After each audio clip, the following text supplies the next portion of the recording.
I bought quite a few items from Tropicfeel and I just wanted to give my honest review on all of them.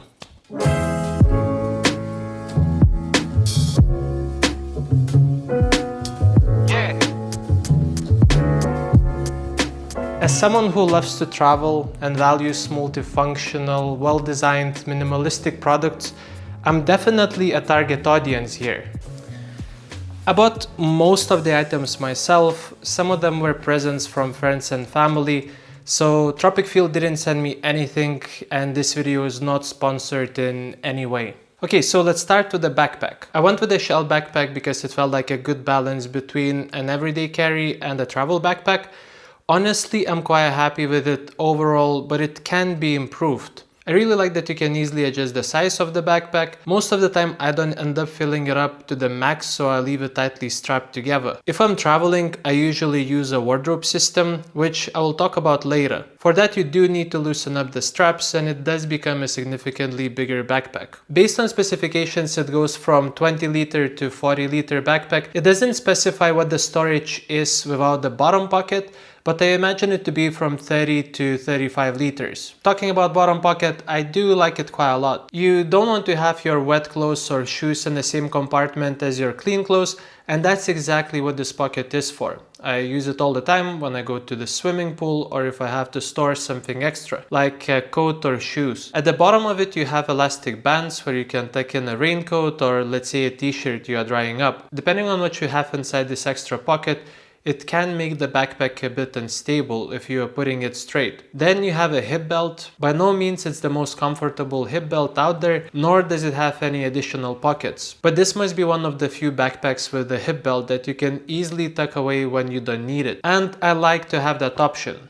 There aren't too many pockets and compartments, but I kinda like that. I find myself using most of the pockets it offers, so there's no room wasted. I use the top pocket all the time to store items I may need to access immediately, like AirPods, keys or glasses, and it's surprisingly spacious. Inside there are net compartments for cables, notebooks or chargers. Next to it there's a laptop compartment that feels very secure and soft. Also, outside you have this secret pocket for keeping your passport or other important documents. I found packing easy and convenient because the backpack opens in the same way a suitcase would, but if I have it fully packed, accessing the laptop can be a bit awkward. I wish I had separate compartment. In front there is a fidlock system. Those pouches or toiletry bags are quite expensive, but you can find pretty good deals on Black Friday or other sales. I like it because it saves quite a bit of space and gives you that quick access to whatever you put there. The backpack itself is weatherproof, so the light rain or showers won't get it soaked. I got caught in the rain a couple of times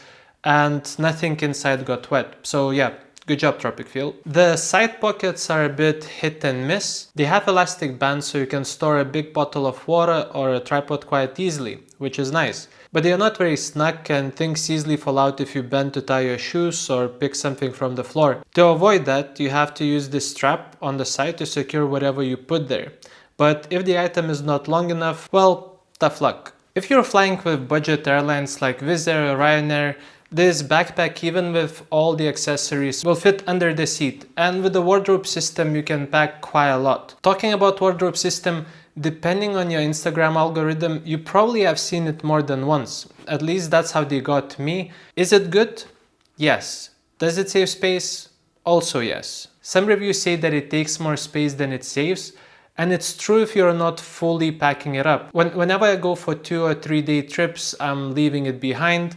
But normally if I pack it fully, it does save quite a bit of space for me with my packing skills. You have 3 different sections. The top is double mesh with zipper, the middle is fully open with quite a bit of space, and the bottom one has a bunch of these compartments. I normally pack things I don't want to get too wrinkly in the top 2 sections and the rest at the bottom. The bottom and top layers are a bit more sturdy, creating a box-like shape when you compress the sides and put it into your backpack. This hook at the top is a nice touch. When you get to your destination, you can just hang it and that's it. There's no need to unpack. The only problem I have with this wardrobe system is storing dirty clothes. I'm still not sure what's the best way of doing it, especially when the backpack is tightly packed. Another accessory I bought is this fidlock pouch, and I made 2 mistakes getting it.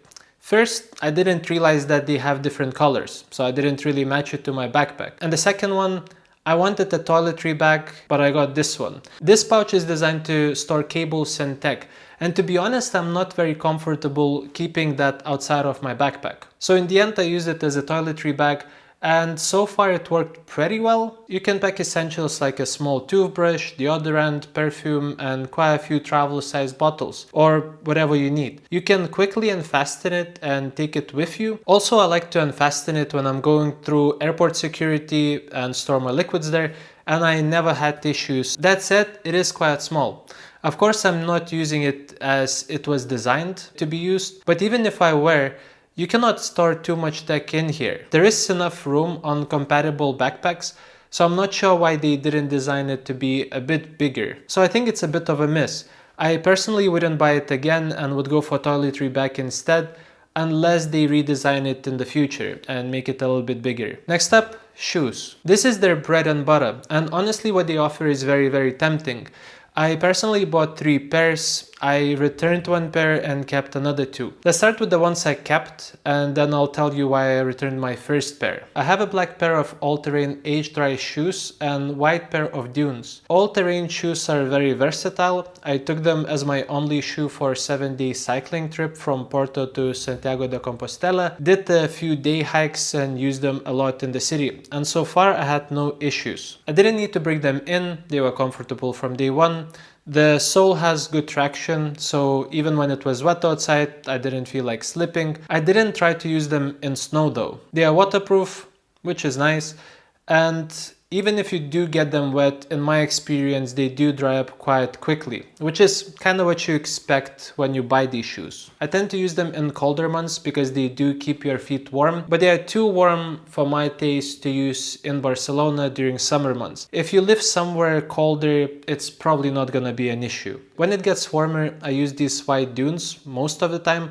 They are easy to clean and really breathable because you have this net pretty much across the whole shoe. I didn't find them very comfortable at first because there was a bit of friction on my ankle bone, but after a few weeks they became one of my most comfortable shoes, and I used them in summers in Barcelona with no issues. Technically you can get into water with them. I haven't tried it personally, but some hikes I've done, especially around Costa Brava, could be a nice test in the future. I'm a big fan of slip-on design and sprint laces, especially when traveling. They save quite a bit of time and are definitely convenient, even though both of these features do have their own problems. If you tighten up the laces, they tend to stick out quite a bit on the sides, which sometimes is not the best look. And for the slip-on design, as you probably would expect, the heel gets worn out pretty quickly. I suppose it depends how careful you are when you're putting on the shoes, and it depends on the shoe as well, because my all-terrain shoes don't have any issues. Maybe the heel is a bit wrinkly, but my dune shoes already started ripping in those friction areas, and I had them just for a year. Keep in mind that I use those shoes all the time as they're my go-to shoes, so if you're not using them that often, you probably won't see this tear for longer. The pair I returned was Gazer shoes. They were really comfortable and in many ways very similar to all-terrain shoes I have. I like the look and overall it was my first choice, but the heel started peeling within first 3 months or so, which is way too fast. I have some Decathlon shoes